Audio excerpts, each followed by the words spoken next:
kita bisa semangat ibadah itu adalah rizki yang paling besar, yang paling nikmat daripada sekedar kita dapat uang. Emang senang dapat duit banyak, senang bisa beli ini, bisa beli itu, bisa bayar utang. Tapi buat apa kalau di hati kita tidak ada lagi semangat untuk ibadah kepada Allah? Bismillahirrahmanirrahim. Alhamdulillahirabbil alamin. Allahumma shalli ala sayyidina Muhammad wa ala ali sayyidina Muhammad. Assalamualaikum warahmatullahi wabarakatuh. Halo teman-teman, apa kabar? Mudah-mudahan teman-teman selalu dalam lindungan Allah Subhanahu wa taala. Amin ya rabbal alamin. Alhamdulillah, kali ini aku akan sharing lagi pengalaman sholawat dari teman-teman kita. Tapi sebelumnya jangan lupa di subscribe dulu buat yang belum subscribe. Dan buat teman-teman yang belum punya buku ini, jangan pernah lelah ada nikmat di setiap sholawat. Harganya 55.000, teman-teman bisa beli di admin 081298757860. Atau kalau misalnya udah kehabisan, teman-teman bisa beli di Gramedia. Insya Allah ada di Gramedia seluruh Indonesia. Ini buku isinya testimoni pengalaman sholawat dari teman-teman kita, dari aku juga. Dan pada saat itu kita bacanya sholawat apa, kita ngamalin apa nih ada di sini. Insya Allah bisa bikin semangat teman-teman dalam bersholawat. Jadi langsung aja ke Gramedia ya. Dan buat teman-teman yang punya testimoni sholawat, silahkan kirimkan testimoni teman-teman ke nomor ini 0813 1543 0565. Lanjut, aku akan bacain testimoninya. Ini dari Mbak TM. Assalamualaikum Kakak Mel. Waalaikumsalam. Pengen kasih testimoni. Perkenalkan, namaku TM di Depok. Aku pernah WA kakak tapi cuma sekedar cuat aja.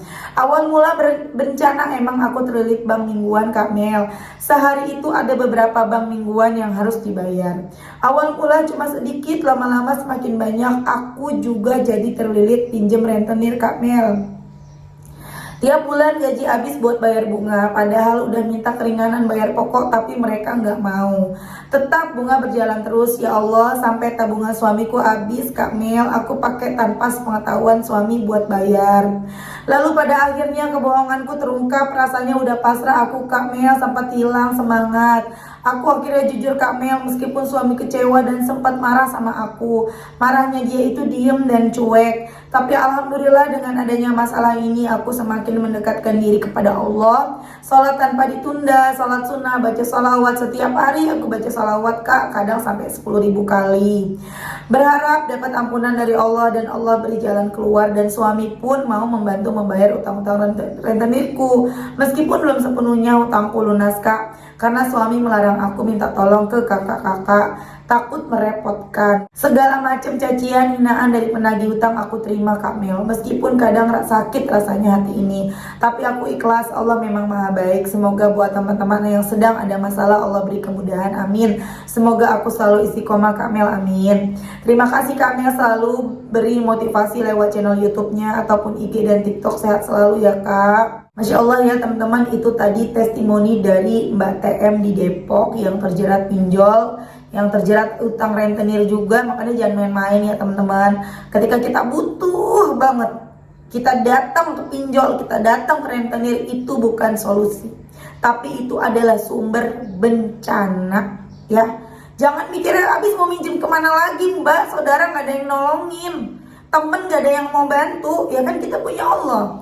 Itu dia, kita tuh punya Allah ya, yang maha kaya, yang bisa ngasih kita, tapi kita malah lari ke selain Allah. Ya udah, petaka yang kita dapetin.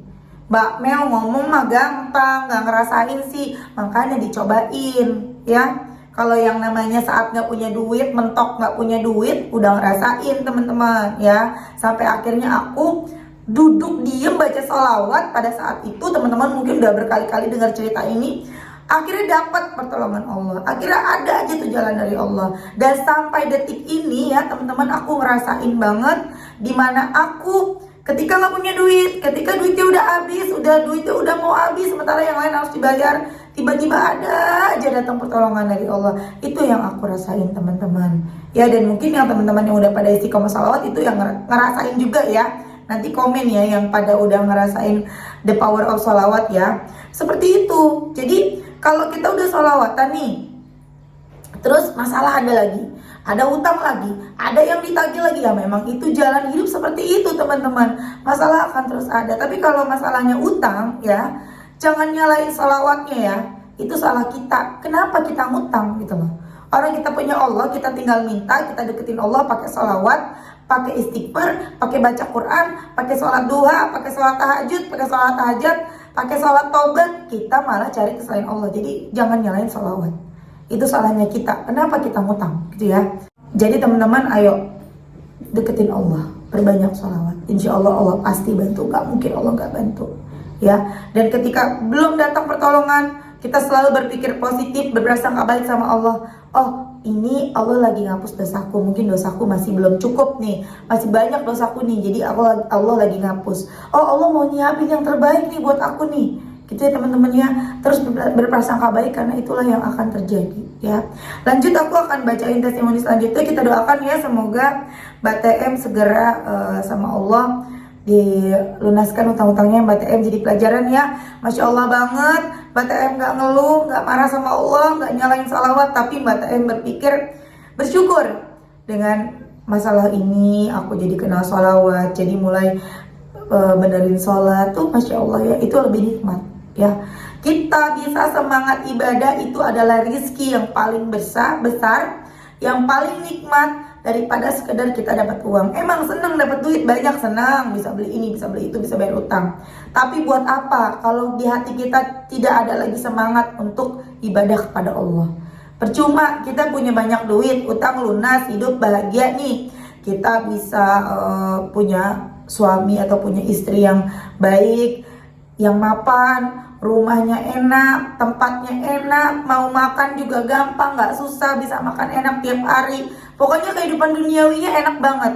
Tapi kita gak punya semangat untuk ibadah, jauh dari Allah. Percaya deh, hampa rasanya, kosong rasanya, percuma, gak enak, ya. Tapi ketika kita walaupun hidupnya pas-pasan, semuanya serba pas-pasan, bahkan mungkin kekurangan, tapi kita semangat ibadah. Ketika sholat bawaannya maunya nangis, bawaannya pengennya baca Quran, pengennya dikit-dikit ke Allah, itu nikmat. Dan hidup memang seperti itu, karena hidup itu perputaran ya teman-teman, dari masalah satu ke masalah berikutnya, perpindahan dari ujian satu ke ujian berikutnya. Selesai ujian ini, udah siap-siap tuh nungguin ujian berikutnya. Nah, sekarang aku akan ceritain sedikit testimoni aku sendiri. Aku udah janji sama teman-teman kemarin di Instagram waktu live ya, keajaiban yang aku dapat sedikit aja sih teman-teman. Jadi seperti melanjutkan cerita yang sebelumnya ya, aku bilang sejak mengamalkan sholawat sampai detik ini, ketika butuh ada aja pertolongan dari Allah ya. Itu yang aku rasain. Jadi waktu memang setiap hari seperti itu ya teman-teman, bukan setiap hari, setiap bulan rasanya udah menjadi rahasia umum yang namanya tabungan ya. Tabungan yang namanya gajian itu cuma numpang lewat teman-teman, bener gak? Gajian itu cuma numpang lewat ya. Siapapun itu ya, sebagian besar orang seperti itu, gajian hanya numpang lewat gitu. Kemudian pada saat itu aku lagi butuh nih teman-teman, lagi butuh, aku nih balik lagi nih, aku mau cuti lagi nih teman-teman. Mau cuti lagi nih, duitnya pas-pasan nih, karena tiket satu orang itu 2.200.000 sampai 2.300.000 per orangnya. Jadi otomatis bolak-balik, untuk satu orang 4.500.000. 3 orang nih, kalau suami kan dibayarin kantor, kita bertiga, aku sama anak-anak. Bertiga, 4.500.000 kali 3, coba berapa tuh? 13.500.000. Aku harus punya hanya tiket pesawat 13.500.000. Belum untuk di sananya, belum untuk ya segala macamnya ya, namanya hidup kan butuh hari-hari ya, butuh makan segala macam. Duitnya pas-pasan. Ya harus hemat-hemat juga. Sementara aku tuh pengeluaran di Tarakan ini lumayan besar teman-teman. Di sini tuh biayanya lebih mahal. Wortel aja 1 biji tuh 5 ribuan teman-teman, kecil 5 ribuan. Jadi di sini tuh kalau sayur-sayuran mahal, kalau ikan-ikanan agak murah lah ya, ikan-ikanan. Tapi kalau itu mahal. Nah, jadi biar bagaimana harus berhemat-hemat, tetap aja pengeluaran besar. Sampai akhirnya pada saat itu hari apa aku lupa ya, aku lagi nggak sholat teman-teman, aku lagi haid pada saat itu. Aku lagi ngelamun aja, hari Jumat, aku sedekah kan, ya Bismillah deh, duit aku sisa segini gitu, sisa segini-gininya. Nah, aduh gimana ya Allah, kataku, butuh banget nih ya Allah, kasih 1 juta ya Allah, aku butuh 1 juta buat ini. Jangan deh ya Allah, itu ngebatin teman-teman, ngomong sendiri. 2 juta deh ya Allah, biar buat bisa bayar ini dan bisa buat itu. Aku gitu teman-teman pada saat itu. Kemudian aku kan waktu itu sedekah Jumat, maaf bukan ria ya, niat sedekahnya hari Jumat, mudah-mudahan diikutin sedekahnya, bukan untuk dipamerin ya. Aku sedekah waktu itu 100.000 doang, 100.000. Biasa aku cuma niat untuk mamaku, ya Allah berikanlah pahalanya untuk almarhumah mama. Kemudian aku sambil bilang, ya Allah mudah-mudahan berkah sedekah ini Engkau berikan rezeki yang berkah buat kami, yaitu yang aku minta tadi 1 juta atau 2 juta gitu ya. Dan tiba-tiba aku tetap sholawat tuh teman-teman, memang setiap hari kan sholawatan. Tiba-tiba itu sorenya aku di WA sama yang punya kontrakan, yang kontrak di rumah aku di Samarinda. Ini masih bulan Juni, dan nanti bulan Agustus itu baru habis pembayaran kontrakannya, habis sewanya itu bulan Agustus. Tapi dia tuh WA aku di bulan Juni itu, dia bilang di bulan Juni ini ya, Mbak, aku mau bayar sewa untuk sampai Agustus tahun depan ya, minta nomor rekeningnya. Kaget dong teman-teman, pasti kaget, Masya Allah.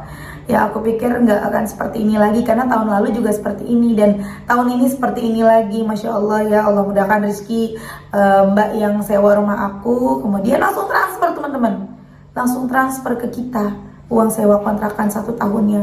Masya Allah, dari situ kan jadi bisa untuk nambahin tiket, bisa untuk pegangan hari-harinya juga. Masya Allah, the power of salawat. Kita nggak pernah nyangka akan datang dari mana tuh rezeki. Jangan nanti mikir ya, iyalah enak Mbak Mel mah punya kontrakan, punya rumah gitu ya. Jangan mikir ke situ teman-teman. Ya kalau misalnya dibilang enak lah ada kontrakan, tapi kan masih Agustus. Dia udah bayar sekarang. Aku aja nih ya, misalnya aku punya duit nih ya, mau bayar kontrakan, aku ntar dulu tunggu waktunya, sayang, pegang aja dulu uangnya gitu loh. Barangkali aku nanti butuh gitu kan, ini langsung bayar. Masya Allah banget. Jadi nggak ada yang nggak mungkin bagi Allah teman-teman. Ayo kencengin aja salawat tiap hari. Pada saat itu aku baca salawat apa? Setiap hari aku bacanya salawat Jibril dan munjiat. Tapi kadang-kadang Jibrilnya 500, Jibrilnya 5.000, 10.000, 9.000, munjiatnya cuma 200, 100 gitu ya. Kadang 10 pagi, 10 sore. Tapi kalau lagi baca munjiatnya banyak, munjiatnya 500, 600, Jibrilnya paling 1.000, 2.000, kadang-kadang pernah 500. Jadi memang aku nggak bisa langsung banyak-banyak semuanya, dan karena memang aku juga lagi tidak punya kebutuhan yang mendesak gitu ya. Memang gitu sih ya manusia ya. Kalau lagi butuhnya mendesak banget tuh kayaknya bener-bener kita ya baca sholawatnya banyak sampai 25.000. Tapi ya alhamdulillah walaupun nggak nyampe 25.000, tetap baca salawat istiqomah. Jadi teman-teman, baca salawat itu jangan dijadikan beban. Kalau misalnya sanggupnya 10.000, alhamdulillah. Sanggupnya cuma 1.000 mbak, nggak apa-apa daripada nggak baca sama sekali. Tapi kalau teman-teman punya masalah yang berat banget, punya masalah yang benar-benar genting banget, yang harus diselesaikan secepatnya, misalnya udah dikejar utang 1 miliar, dikejar utang 100 juta misalnya ya, atau mau dipenjarain atau segala macam, bacanya yang banyak. Nggak bisa kita santai-santai ya, bacanya harus dikencengin, dibanyakin, supaya apa? Supaya cepat selesai masalahnya. Tapi kalau lagi adem ayem, lagi nggak ada masalah, lagi tenang-tenang aja, ya masalah-masalah kecil aja, ya nggak apa-apa, bacanya cuma 1.000, 2.000, 5.000, yang penting istiqomah. Tuh ya teman-teman, aku minta doanya sama teman-teman, semoga tahun ini aku benar-benar bisa pindah ke Bekasi ya. Kayaknya ini aku pikir bulan Juni ini bisa. Aku hanya menunggu keajaiban dari Allah. Udah ngomong ke mertua, udah ngomong ke orang tua, ke teman-teman. Kalau ditanya, insya Allah tahun ajaran baru ini anak aku sekolahnya di Bekasi. Tapi itu sampai ayahku nanya, emang iya Mel, emang udah resign suaminya? Enggak ya, kita tunggu aja nanti apa yang terjadi di bulan Mei. Aku gitu kan, ternyata di bulan Mei ya nggak ada apa-apa, suami aku belum bisa pindah. Kemudian di bulan Juni kita tetap bisa ke Bekasi, tapi bukan pindah. Sebenarnya sedih sih teman-teman. Aku pengennya tuh ke Bekasi nggak bolak-balik, langsung kita menetap, anak-anak daftar sekolah di sana. Tapi apa daya, suami aku nggak mau ditinggal, suami aku maunya di sini ditemenin sama kita. Bismillah. Jadi aku tetap di Tarakan, mudah-mudahan berharap bisa segera ke Bekasi. Amin, doain ya teman-teman ya. Mudah-mudahan dengan cara apapun, aku nggak tahu, kita nggak bisa nentuin. Aku nggak bisa nentuin, ya Allah, aku maunya A, B, C, D, nanti begini-begini, nggak bisa. Serahin sama Allah, minta yang terbaik sama Allah. Aku yakin akan ada masanya suatu hari nanti aku ngevlog ya perjalanan aku, dari mulai aku jualin barang-barang yang ada di rumah ini sampai aku perjalanan naik pesawat dan sampai rumah. itu pindah ke Bekasi, menetap di Bekasi. Doain ya teman-teman ya, insya Allah semua itu terwujud. Aku yakin pasti terwujud. Waktunya kapan, serahin semuanya sama Allah. Oke teman-teman, terima kasih udah nonton, semoga bermanfaat dan jadi motivasi buat teman-teman. Kita doakan semoga Mbak TM tadi segera dikabulkan doanya sama Allah, dilunaskan utang-utangnya sama Allah, amin. Dan buat teman-teman yang pada punya utang, pada punya masalah, segera diselesaikan sama Allah, amin. Assalamualaikum warahmatullahi wabarakatuh.